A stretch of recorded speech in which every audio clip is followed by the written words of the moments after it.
មានពេលហើយគ្មានអោកាំងអាចកែបងដឹងខ្លួនឯងច្បាស់ពីងថាសង្សារចា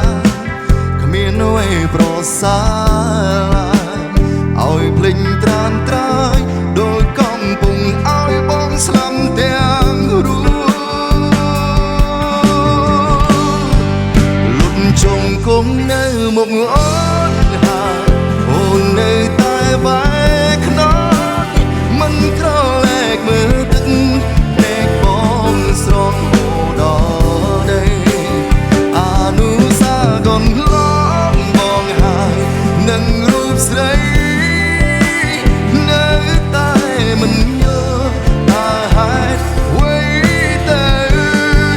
ទើបវាបើបំភ្លេចវាចោល